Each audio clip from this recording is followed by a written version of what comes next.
Meus irmãos, graça e paz a todos, estamos aqui para mais um vídeo e dessa feita nós iremos fazer uma comparação do comentário da carta aos Romanos, do Greg Kinnear, né? Esse comentário aqui, que eu já fiz o review dessa obra, eu fiz até comparações sobre os comentários de Romanos, né? Quem não assistiu os vídeos, assista, são vídeos recentes que eu fiz aqui no canal, tá? Eu já fiz também o review dessa obra aqui, o comentário histórico e cultural do Novo Testamento, do Greg Kinnear. E nesse vídeo eu estaria analisando a carta de Paulo aos Romanos, no comentário histórico-cultural, tá? Porque muita gente pergunta, eu já me fez essa pergunta, né? Elias, se eu tenho um comentário histórico-cultural que trabalha versículo por versículo, capítulo por capítulo, perícope por perícope, de todo o Novo Testamento, inclusive a carta aos Romanos, onde ele comenta todos os versículos da carta aos Romanos, então eu não preciso comprar o comentário de Romanos do Kinnear, porque o comentário histórico-cultural já comenta. Só que tem um detalhe: o comentário histórico-cultural, o nome já fala, não é o comentário exegético. Ele vai trabalhar o contexto histórico do texto e o contexto cultural do texto. Esse é o viés desse comentário, tá? Esse é o viés desse comentário. Só que o comentário aqui, histórico-cultural, sobre Romanos, do Kinnear, ele vai dar muito mais detalhes. Eu vou mostrar aqui para vocês. Ele vai dar uma introdução muito boa sobre as cartas, né? Os tipos de cartas que existia, né? O material para se escrever uma carta, papiro, papel, era muito caro. Vou mostrar aqui para vocês. Informações que ele não dá no comentário aqui dele de Romanos, mas o comentário histórico-cultural dá. Você está entendendo? Nesse comentário aqui, nesse comentário de Romanos aqui, ó, nesse comentário de Romanos, o Kinnear, ele não comenta versículo por versículo. Ele comenta a perícope. Vocês devem saber o que é perícope, né? São as subdivisões do capítulo. Ele comenta a perícope como todo, do capítulo 1 até o capítulo 16. Né? Trazendo também aqui, né, o contexto histórico de algumas passagens. Por exemplo, no capítulo 1, Paulo vai falar do homossexualismo, como era entendido, ou como Paulo via o homossexualismo. Claro que Paulo, ele era judeu. Paulo conhecia o Antigo Testamento, e o Antigo Testamento, principalmente ali o livro de Levítico, condena de maneira específica, né, e clara um homossexualismo. E na época de Moisés, da lei ali, um homossexual era morto. Era morto. Então, são esses paralelos que você precisa entender. Então, se você tem o comentário histórico-cultural, aí você já analisou a carta aos Romanos, é bom também você ter esse comentário aqui, específico, né, da carta aos Romanos do Kinnear, porque um complementa o outro. É claro que o comentário histórico-cultural, ele vai dar mais bagagem, ele vai comentar mais, vai falar mais, né? Vai falar de todos os versículos, né, falando do contexto histórico e cultural. Então você vai enriquecer melhor o seu estudo sobre Romanos. Você vai enriquecer melhor, né, as suas percepções sobre Romanos. Tá? Você vai entender todo o ambiente histórico e cultural da carta aos Romanos. Tá? E antes de começar aqui, deixa eu pegar aqui para mostrar para vocês. Primeiro eu vou mostrar aqui o comentário histórico-cultural para vocês sobre Romanos. E olha que maravilha! Quem tem esse comentário sabe que é um comentário assim indispensável, indispensável. Aqui, ó, ele finaliza Atos, né? E ele vai começar a comentar as cartas de Paulo, tá? E ele começa com a introdução fantástica. O Kinner, ele arrebenta aqui, porque ele vai falar sobre as cartas do Novo Testamento. E olha o que ele vai falar aqui sobre a carta aos Romanos. Deixa eu aproximar bem aqui para vocês verem que maravilha, que grandiosidade, que suntuosidade ele vai falar aqui. Deixa eu ler para vocês aqui, ó, e vocês verão que coisa maravilhosa. Olha aqui. Cartas no Novo Testamento. Ele vai falar: cartas. A maioria das cartas antigas era breve. Estima-se uma média de 87 palavras, que era o padrão das cartas, né? A maior parte das cartas do Novo Testamento, com exceção de Filemon, 2ª e 3ª João e Judas, é extensa, mesmo de acordo com o padrão das cartas literárias. Algumas, como a carta aos Romanos, são extremamente longas, cerca de 7.100 palavras, contém a carta aos Romanos, em comparação com a média de 3.000 palavras em Cícero e 1.000 palavras em Sêneca. Falando das cartas ali, dos materiais de Cícero, historiador romano, e Sêneca, né, que foi um senador romano muito importante. Em vista do custo do papiro, que era muito caro, não era para qualquer um, em vista do custo do papiro e do trabalho envolvido, é possível que uma carta como Romanos tenha custado, olha só a informação que ele vai trazer, que nenhum outro comentário vai trazer. Informação importante, né? Em vista do custo do papiro do trabalho envolvido, é possível que uma carta como Romanos tenha custado mais de 20 denários. E aqui uma informação, você sabe que um denário era o preço pago por um dia de trabalho do trabalhador, por um dia de trabalho. Então ele trabalhava o dia todo para receber um denário, tá? 20 denários, tá? Equivale a 20 dias de trabalho. Então era muito caro, tá? Um papiro na época de Paulo. E Paulo tinha que ter um dinheirinho aí guardado para comprar esse material para começar a escrever a carta aos Romanos, né? Aqui, ó, é possível que uma carta como Romanos tenha custado mais de 20 denários. Talvez o equivalente a 2.000 dólares na economia americana atual. Então, praticamente, nos dias de hoje, Paulo gastou 2.000 dólares para ter esse papiro para escrever a carta aos Romanos. Porque o denário, só reiterando aqui, para você fixar na sua mente, não esquecer mais, um denário era um dia de trabalho do trabalhador. Logo, 20 denários equivale a 20 dias de trabalho. Olha só que interessante. Sem acesso a um estenógrafo, Paulo pode haver ditado Romanos. De fato, ele ditou, né? Romanos 16, 22. Aí ele vai comentar Romanos 16, 22, falando que Técio, possivelmente, ele era um escriba profissional que era contratado para escrever cartas. Aí Técio era crente.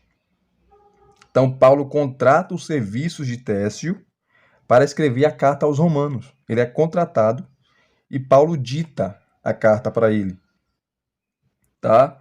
Paulo dita a carta para ele e no final Paulo escreve, né, com seu próprio punho a saudação. Então, Paulo dita, Técio escreve. E olha só o que ele fala aqui, ó. Com muito esforço, ao longo de 11 horas. Né? Então, Paulo, ele ditou aqui essa carta, toda a carta aos Romanos, tá aí Técio escrevendo, por mais ou menos aí mais ou menos, né, ele ditando para Técio, 11 horas ele falando, né, e Técio escrevendo. Então, olha só que informações fantásticas. Paulo pode haver ditado Romanos com muito esforço ao longo de 11 horas e Técio escrevendo. Então, Paulo gastou, em média, na economia de hoje, $2.000 para comprar os papiros para escrever e ficou, né, ao longo aí de 11 horas para ditar toda a carta aos romanos e Técio escrevendo. Então ele teve que pagar pelos serviços de Técio. Ele ficou bastante tempo ditando a carta, 11 horas, e ele teve que ter dinheiro também para comprar o papiro, que era muito caro naquela época. Então veja já que informações fantásticas que ele dá, o Kiner, sobre as cartas. Coisa que nenhum comentário aí de Romanos vai falar. Mas aqui, como é o comentário histórico-cultural, ele vai introduzir o assunto das cartas de Paulo, né, e de outras cartas também. Ele fala essa importante, dá para nós essa importante informação. Olha só que maravilha para você pregar, para você ensinar, quando você for dar aula sobre Romanos, essas informações você vai ter que passar. Hã? Então, veja só que maravilha. Né? Cartas assim estão mais para obras literárias do que a maioria das cartas antigas. Os retóricos posteriores seguiam a tendência grega comum de categorização e forneciam orientações aos cidadãos instruídos para a escrita correta de diferentes tipos de cartas. Né? Aí, cartas de repreensão, como por exemplo Gálatas, cartas de amizade ou de família, cartas estéticas, lidas pela elite para recreação, cartas oficiais e ensaios epistolares. Então tinham vários tipos de cartas. Essas categorias definiam exemplos para a composição das cartas, mas as cartas genuínas do século I não podem ser reduzidas a essas categorias estanques. Tá? Aqui ele vai falar da retórica, né, que se assemelha muito à filosofia grega, e o primeiro manual de retórica reconhecida é de Aristóteles. Tá? Paulo, ele conhecia muito bem a cultura grega, inclusive ele vai usar aqui em Romanos a diatribe, que era um método linguístico que era muito usado principalmente pelos filósofos gregos em seus debates. Né? O que é a diatribe? É você colocar um interlocutor imaginário fazendo perguntas para você, tá? Te questionando, e você vai respondendo essas perguntas. Você vai levantando essas perguntas desse interlocutor imaginário e você vai respondendo. Então, é o que acontece aqui, né? Em Romanos 9, em Romanos 6, em Romanos 7. Paulo usa a diatribe o tempo todo. Então, ele traz aqui sobre a retórica, né? Depois, ele vai falar sobre os tipos de retóricas que as cartas também usavam, né? Está aqui, ó. Os tipos de retórica. A retórica nas cartas do Novo Testamento. O propósito das cartas. Tá? É muita coisa. Tá? Ele te dá um panorama sobre as cartas do Novo Testamento. Tá? Formas estereotípicas das cartas. Né? Estereóticas, né? Estereótipicas das cartas. A recepção das cartas. Né? Como entender as cartas. Tá? Que ele fala, as cartas não tinham divisão de capítulos e versículos quando foram escritas. Tal organização foi feita depois. É preciso, portanto, ler a carta inteira para entender seu fluxo de ideias e jamais isolar o versículo de seu contexto. Né? Os antigos leitores reconheciam a necessidade de buscar entender o propósito do autor ao escrever e, naturalmente, conhecia a própria situação cultural. Quando lemos essas cartas, precisamos tentar nos colocar na situação original do autor e então captar o fluxo de pensamento dele, lendo-a com todo o contexto em mente. Isso é interessante. Tá? Aqui tem as coleções de cartas. Né? Ocasionalmente, reuniam-se cartas de alguma pessoa de renome, para publicação. As cartas de Paulo foram reunidas algum tempo depois de sua morte, talvez já no fim do primeiro século, à medida que as igrejas locais compartilhavam os tesouros e as memórias delas, desse líder fundamental na missão da diáspora. Então, é muita coisa que ele vai falar aqui, né, sobre a introdução às cartas aos Romanos. E aqui ele começa o comentário dele, tá, da carta aos Romanos. Tá? Ele começa como todo o comentário da introdução da carta aos Romanos, muito boa a introdução que ele dá, a autoria, a comunidade judaica em Roma. Ele vai falar que depois da expulsão dos judeus ali de Roma por Cláudio, o imperador Cláudio, devido à polêmica sobre Cristo ali, Cláudio expulsa os judeus no ano 49, né, e ficaram na igreja ali em Roma só os gentios. Então, os gentios, aqueles que não eram judeus, cresceu bastante. Então, possivelmente, a comunidade ali, ou a igreja em Roma, havia mais gentios do que judeus.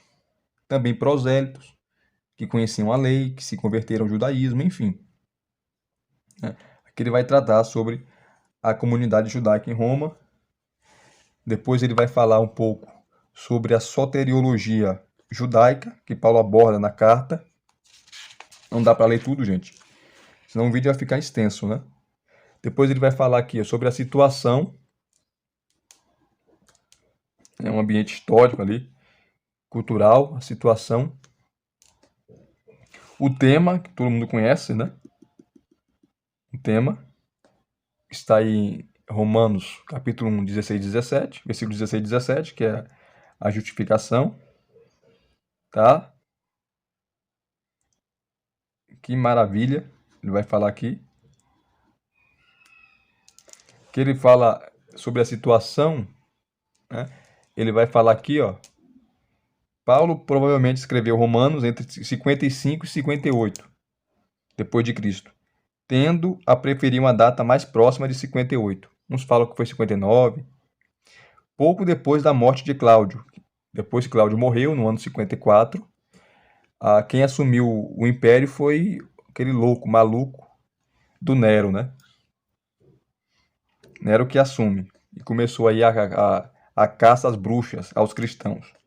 Então ele traz essa informação aqui, que é importantíssima. Depois ele vai falar aqui, ó, do gênero.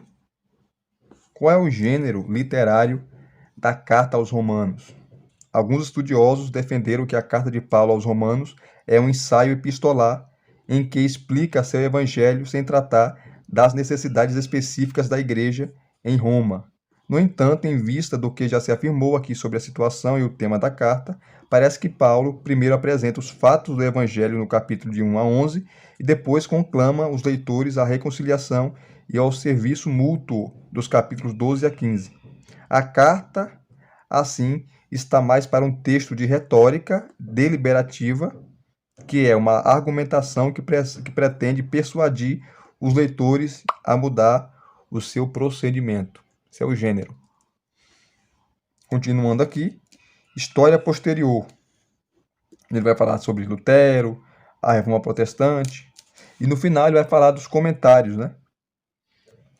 Aqui, ó, comentários.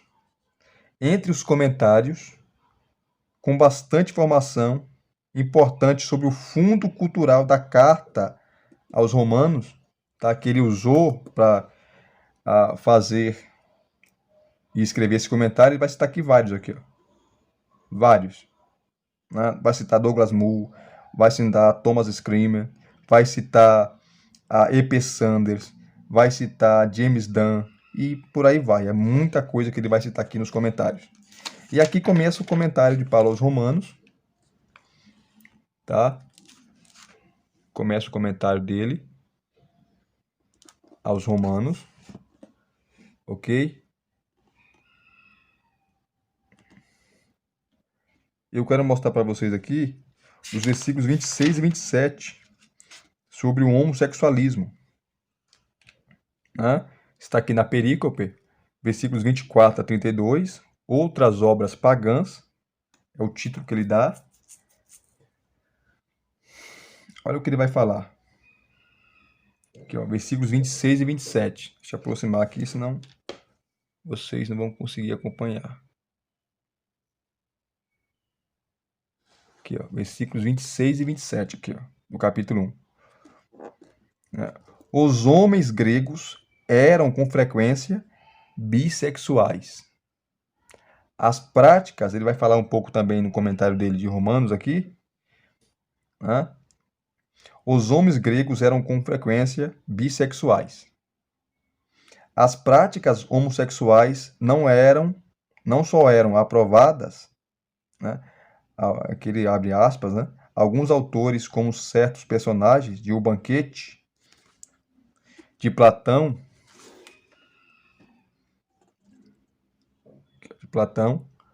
preferiam estas ao comportamento heterossexual. Então, preferiam a bissexualidade do que o comportamento heterossexual.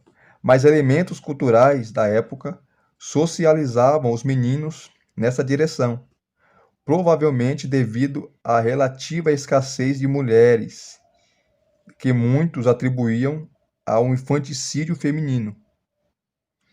Os casamentos ocorriam com frequência entre homens de 30 anos e mulheres de 18, ou até mais novas. Esses maridos, em geral, não respeitavam as esposas.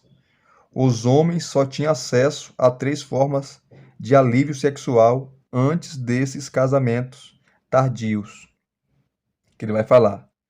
Né? Eles tinham relacionamento sexual com escravas, prostitutas e outros homens. Por isso que a maioria era bissexuais. Era comum entre eles a preferência por meninos beirando a puberdade ou por adolescentes. O lesbianismo, ainda que não seja tão amplamente relatado, também é confirmado pelas fontes da época.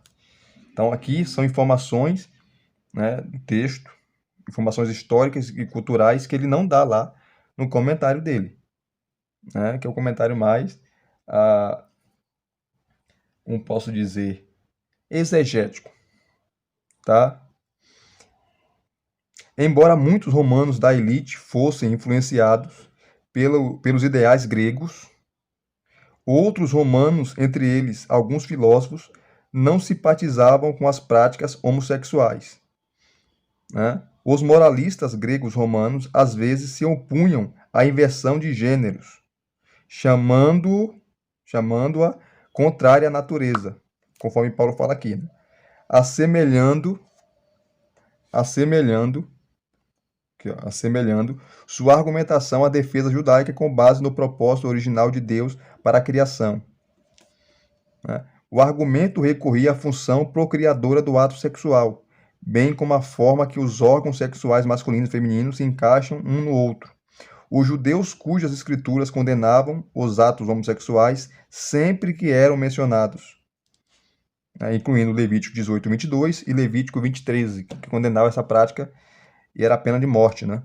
Também emprestavam dos gregos romanos o argumento de que as práticas homossexuais são contrárias à natureza. Que ele vai citar Filo, vai citar Joséfo, vai citar Macabeus, né?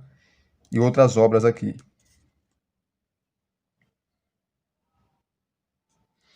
Cadê? Paulo não escolheu esse tipo de pecado para gerar controvérsia. Cadê? Controvérsia com os leitores. Tanto seus leitores judeus como os romanos cristãos concordariam com o apóstolo quando ao fato de a idolatria e o comportamento homossexual serem pecaminosos. Contudo, Contudo, aqui embaixo, ó. Aqui, ó. Contudo, esse exemplo é uma forma de Paulo preparar sua crítica a pecados condenados com menos frequência. Né? Paulo vai falar aqui da corrupção geral do gênero humano. Olha só os comentários. Deixa eu afastar um pouquinho aqui, senão a câmera, senão não vai dar para mostrar para vocês. Olha só os comentários aqui, ó, dos versículos 18 a 23.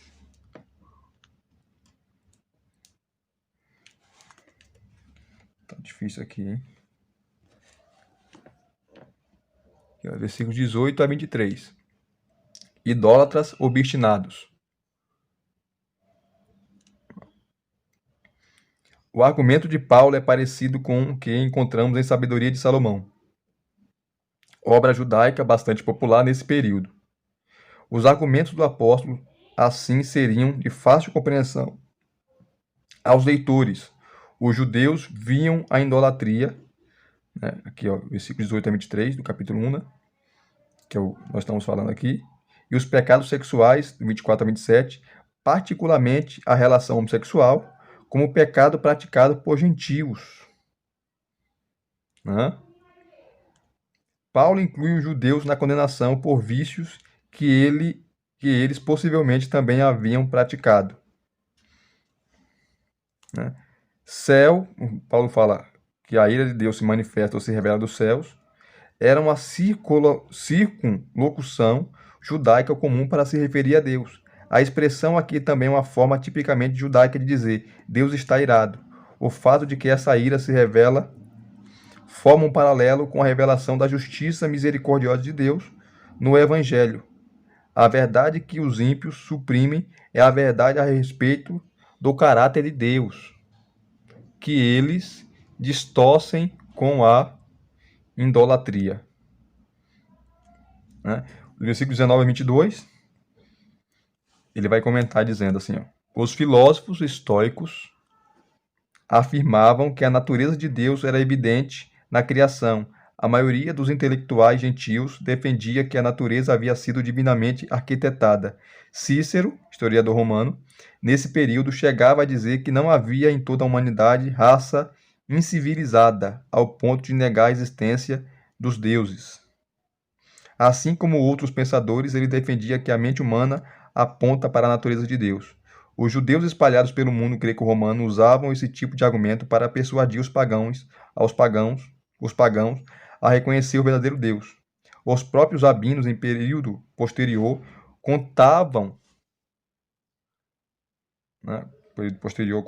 histórias cativantes sobre como Abraão, em um raciocínio que remontava à causa primeira, demonstrava aos gentios o fato de que só existe um Deus verdadeiro. Então, veja, muitos comentários, né? Muitos comentários aqui que ele arrebenta, trazendo o contexto histórico e cultural da passagem. Ao versículo 23. Os próprios gregos desprezavam as imagens animais de divindades, comum entre os egípcios, mas não deixavam de adorar a divindade em forma humana. Segundo a tradição judaica posterior, a idolatria era o estágio pecaminoso final a que um impulso maligno, né, subjugaria a pessoa. Tratava-se de um dos piores pecados. Contudo, as palavras que Paulo usa para descrever a idolatria pagã vêm de passagens do Antigo Testamento sobre a idolatria de Israel. Aqui estão os textos. Tá? Trata-se de uma preparação para o argumento que apresentará aos leitores judeus no capítulo 2. Né? Veja o comentário aqui, deixa eu rapidamente, que é muita coisa, que ele faz sobre o versículo 22, sobre Técio, né? E escreveu essa carta aqui, ó. Romanos 16, 22. Ó, os antigos, incluindo os judeus, invocavam maldições. Aqui o termo aramaico, anátema, Oxe, eu tô em 1 Coríntios aqui, gente. Perdão. É Romanos. Eu fui para Coríntios. Perdão aqui. Deixa eu pegar aqui. Romanos. Desculpem, tá? Nem percebi. Versículo 22. Deixa eu correr. Meu Deus. Tá aqui, ó. Versículo 22. Romanos 16, 22. Técio era nome romano, em geral dado ao terceiro filho homem, às vezes usado pelos judeus. A maior parte do mundo antigo era analfabeta para escrever cartas, ainda mais cartas sofisticadas como esta. As pessoas dependiam dos escribas. As pessoas altamente instruídas também eram abastadas o suficiente para ditar as cartas a escribas, como Paulo. Às vezes ao próprio secretário, em geral escravos alfabetizados. É possível que um anfitrião de Paulo tenha permitido que ele usasse os serviços de seu escriba, nesse caso Técio, né? Ou que Técio fosse escriba profissional, era a profissão dele. De modo, Técio parece ser cristão, pois os escribas normalmente não acrescentavam as próprias saudações. O fato de Paulo seguir a prática comum de assinar cartas ditadas indica que ele recorria regularmente aos serviços de escribas. Então, que comentário maravilhoso da carta aos Romanos. Ele comenta versículo por versículo da carta aos Romanos, aqui no comentário histórico-cultural, tá? Abordando o seu ambiente histórico e cultural. Tá? Já o comentário aqui, que eu já mostrei para vocês, já fiz o review dessa obra. Né? Já o comentário aqui, ó, deixa eu botar bem pertinho aqui, um do outro. O comentário aqui, ó, sobre Romanos, ele comenta sobre o contexto histórico, sobre o contexto cultural, também fala ali sobre o homossexualismo, né? Sobre a época ali em si, tá? Mas o comentário histórico-cultural, ele é mais abrangente, tá? Esse comentário é bom porque ele é um comentário teológico, hermenêutico, né? Mais exegético. Esse aqui é o comentário, só reiterando, histórico-cultural, não é exegético, não é hermenêutico, é histórico-cultural, trabalha a historicidade e a cultura do texto.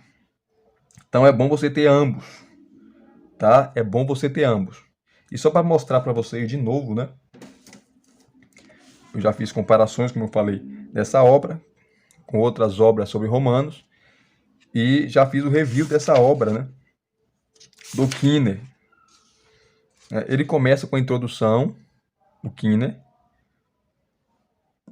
sobre as cartas, lendo as cartas, Paulo e a retórica, Paulo, o judaísmo e a lei, E.P. Sanders sobre a lei, sintetizando vários fatores, Paulo, o judaísmo e a retórica, o cenário da igreja em Roma, judeus em Roma, elementos judaicos e gentios na igreja, os judeus e os gentios nas cartas de Paulo, Romanos e a teologia paulina, comentários úteis. Então, o que ele fala aqui, o comentário histórico-cultural fala também, mas o comentário histórico-cultural dá mais detalhes sobre a historicidade aqui. Aqui ele começa a introdução, o comentário dele, né? Como eu falei para vocês, ele não comenta versículo por versículo. Ele comenta nesse comentário aqui as perícopes e dá a ideia central da perícope, ok? O comentário histórico-cultural, ele comenta versículo por versículo, capítulo por capítulo, trazendo o texto em seu ambiente histórico e cultural. Isso deixei bem claro para vocês. Deixa eu mostrar aqui para vocês. O Kinner dispensa apresentações, né? Um erudito em Novo Testamento, que dispensa comentários. Aqui está, além das cartas. Além das cartas. Vai falar sobre as cartas ali. Naquela época. Né? O comentário histórico-cultural traz mais detalhes, como você viu. Muito mais detalhes. Aqui ele só dá uma pincelada. Né? Paulo e a retórica, que ele fala lá também. Tá? Então esse comentário é mais teológico. É um comentário teológico. Você precisa ter ele também. Tá? Mais teológico, exegético. tá? Aqui, ó, Paulo, Judaísmo e a Lei. E.P. Sanders, que trouxe a ideia ali da nova perspectiva sobre Paulo, veio com ele, né? Que lançou um livro em 77 sobre ali aquela questão do nomismo, da aliança, enfim. Depois eu posso fazer um vídeo aqui para falar sobre essa nova perspectiva sobre Paulo, né? O que é. E assim, depois ele termina aqui, ó. Deixa eu ver. Ele termina e ele vai para o comentário, tá? Aqui, ó, Romanos, capítulo 1, de 1 a 17. Saudação de Paulo. Então ele vai comentar versículo por versículo, vai comentar toda essa perícope aqui, ó. Qual é a perícope? Versículo de 1 a 7, que é a introdução da carta. E aqui embaixo, gente, tem as notas de rodapé que são fantásticas, maravilhosas. Maravilhosas. Então ele vai comentar toda a perícope, capítulo 1, versículo 7. Capítulo 1, de 1 a 7. Toda a perícope. Tá? Depois ele vai pegar os versículos de 8 a 15. Aqui, ó. Ação de graças. Que Paulo vai falar que ele quer chegar ali a Roma, né? Opa, o celular aqui deu uma... Ver se volta aqui. Pronto, voltou. Aqui, ó, ação de graças, versículo de 8 a 15. Então ele vai comentar toda essa perícope aqui, ó. Tá? Não é versículo por versículo, versículo 8, versículo 9, versículo 10. É toda essa perícope, ele vai comentar. E assim sucessivamente. Então, você precisa ter tanto comentário histórico-cultural, tá? Para entender todo o contexto histórico do Novo Testamento, que ele comenta versículo por versículo aqui, capítulo por capítulo de Mateus, Apocalipse, tá? Mateus, Apocalipse, trazendo no seu contexto histórico e cultural, principalmente a carta de Paulo aos Romanos, e esse comentário aqui, tá? Esse comentário aqui, que é mais específico, tá? Ele também trabalha o contexto histórico e cultural, mas o comentário mais teológico, tá, gente? Mais hermenêutico, exegético, tá? É outro viés, tá? É outro viés. Então, essa é a comparação. Então, se você for comprar, compre os dois. Desculpe aí pelo tempo. Já chegamos aqui a 38 minutos, mas é impossível, né, falar de Romanos e não gastar tempo. Espero que vocês tenham gostado desse review aqui, né, sobre o comentário de Romanos aqui nessa obra, comentário histórico-cultural, e o comentário de Romanos em si, do Greg Kinnear, que eu já apresentei para vocês. Tá? Já fiz o review dessa obra para vocês. Se vocês ainda não viram o review dessa obra, veja, né? Já faz algum tempo que eu fiz o review desse comentário, desse maravilhoso comentário, e desse aqui também, comentário histórico e cultural. Né? Também fiz o review dessa poderosa e maravilhosa obra. Se vocês gostaram de mais uma comparação, deixe aqui nos seus comentários. Se vocês gostaram, se não gostaram, tá certo? Deixe o seu like, o seu joinha. Não se esqueça, se inscreva no canal se vocês ainda não foram inscritos, né? Não são inscritos. Tá? Depois de se inscrever, acione o sininho para receber todas as notificações. Muito obrigado pelo seu carinho, pela sua atenção. Divulgue esse canal para os seus amigos, para os seus colegas. Tá bom? Graça e paz. Até os próximos vídeos.